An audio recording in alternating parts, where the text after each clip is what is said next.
pattern for a pair of shorts. It is taken off this pattern, which in turn is taken off this pair of pants.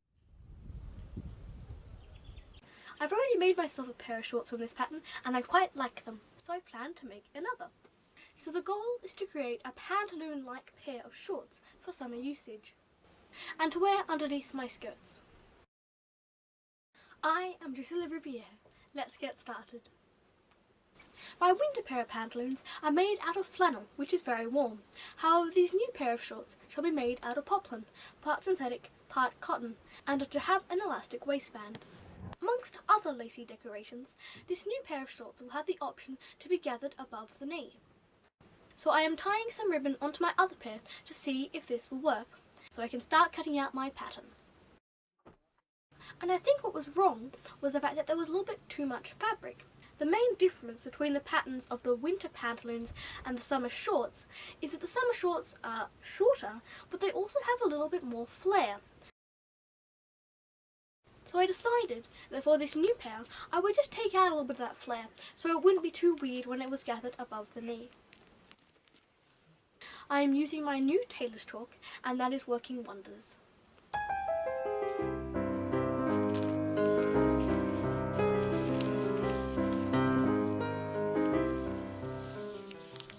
So then what I did is I laid my winter pantaloon pattern on top, and I traced the line of the long side seam, and I changed it from the flared one of the shorter pattern and to the straight one.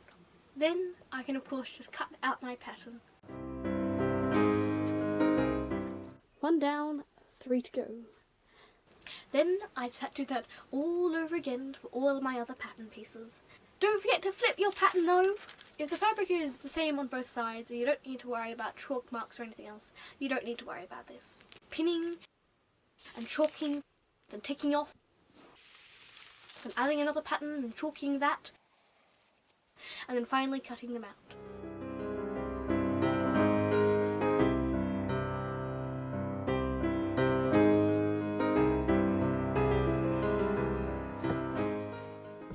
Then I was like, oh, well, I've only got one more pattern piece left. You don't need to see it. Oh, it'll be fine. I can just do it in stop. Yeah, I'm really sorry. I did the whole entire thing in stop motion. Now, I will just mention, even though I've been saying patterns, the front and back of a pair of pants is always different. But hey, all 4 pattern pieces are done, and I can begin to pin and sew them all together. These are my back 2 pieces. I'm currently just putting my front pieces on top of them.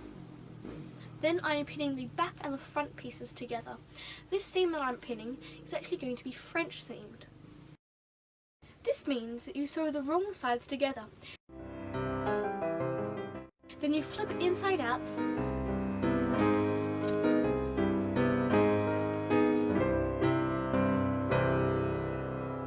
and sew that all down, encasing the raw edges inside that seam. The 2 long seams will also be French seamed, or you could also just line them up to the selvage when you're cutting them.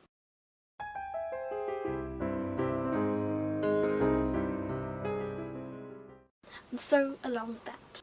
Then you can just clip those seams and turn the whole thing around right sides together and sew along that. Well to say though, when you're sewing a French seam, sometimes you can get little pieces of fabric that kind of got caught up, just I kind of clipped them back. It's not perfect, but it's better than nothing.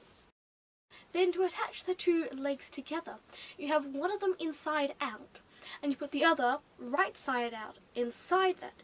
Then you can just pin along the crotch. Now, unlike the other seams, I am not French seaming this one, because that would just make too much bulk in that area. Instead, I'm going to be sewing along it right sides together, and then doing a zigzag stitch around it to stop it from fraying.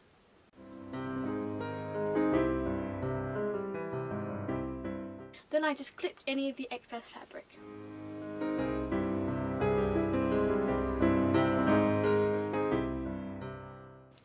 Then, for whatever reason, I suddenly decided that I need to try that on at that very point, maybe just because I was so excited about the whole project, I'm not quite sure. It would probably be best to do that with an elastic band.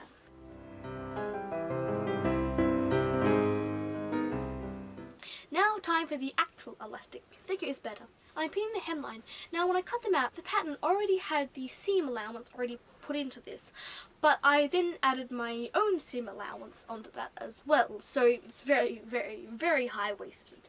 But anyway, it turned out great. It was great. And I could just sew along with that and then hem the top of the pants so the elastic could fit inside. Sew along that, leaving a little bit extra so I could get my elastic in.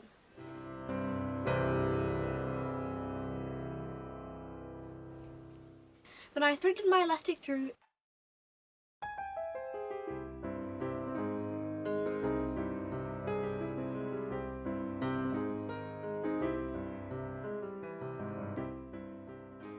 finished it off.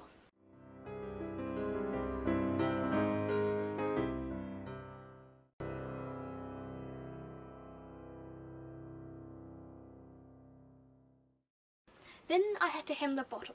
I already knew that I kind of would have to do a bit of fiddling with the hemline, but then I decided that I actually wanted a really nice kind of combinations kind of shape. The main thing I like about the bottom half of combinations is the lace, but also the shape. It's had this wonderful unique shape where it kind of flares out and then it comes into the center, and that's what I wanted to replicate here. So when I was pinning it, I tried to make that line. I only did it for one of my legs and on one of my sides, because I knew I could copy that along to the other legs and other sides. It was quite a fiddly process, and I ended up having to unpick some stuff, clip some other stuff away, hem it down, things would happen, it all went to chaos, but it all turned out fine. Then, once I'd finished with that one leg, I had to do it all over again.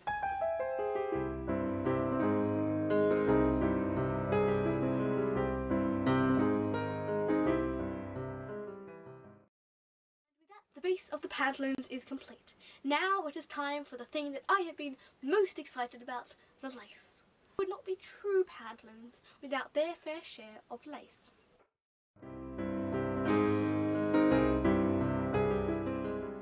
This lovely broderie on lace shall be gathered onto a strip of fabric, which in turn shall be gathered onto the base of each leg. To do that, I will sew a gathering thread on the top of the lace.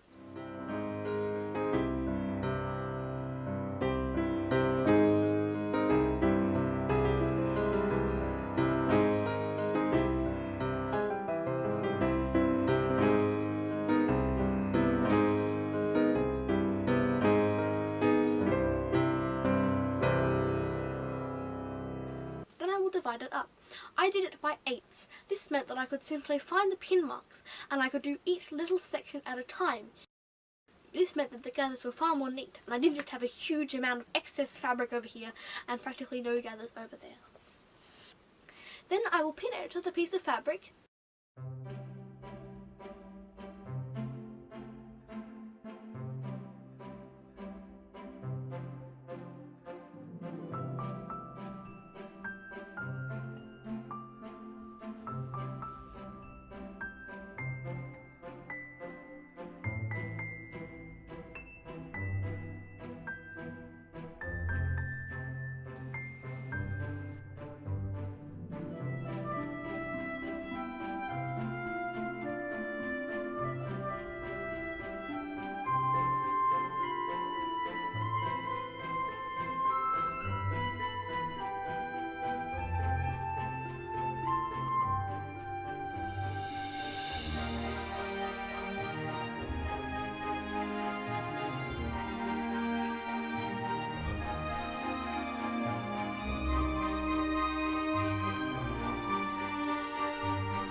Then I had to gather that fabric up onto the pantaloons.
also one last thing that is a good idea to add when making a pair of pants, or it might be a bit odd, but if you ever made a garment before, you'll understand the importance of it.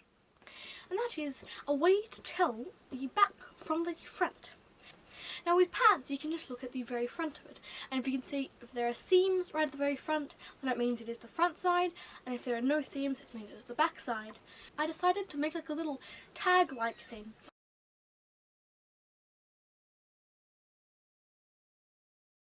And sew it on to the back of my shorts, as just a quick and easy way to tell the front from the back.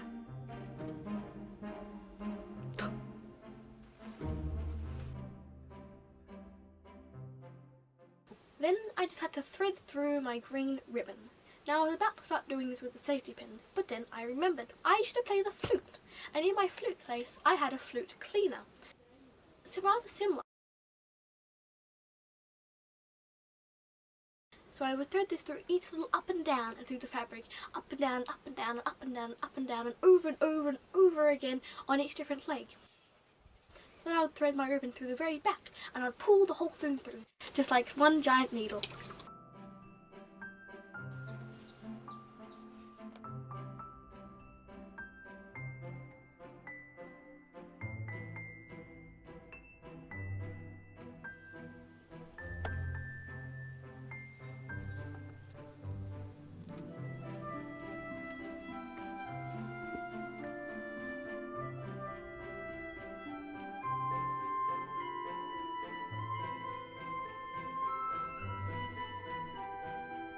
And with that, my pantaloons are complete.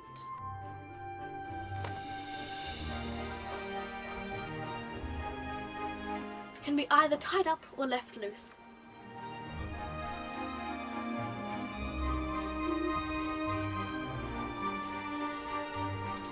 And they are so comfortable, so wonderful. I shall be wearing them very much in the future.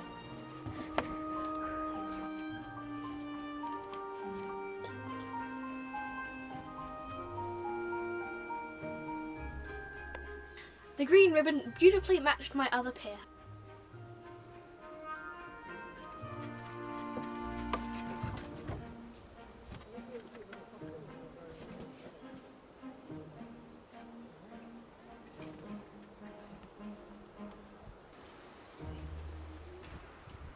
Thank you. I shall see you again soon.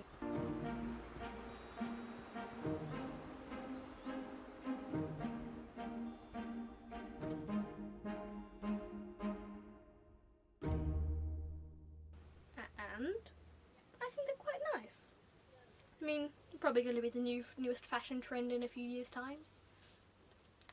Be careful with things around your neck though.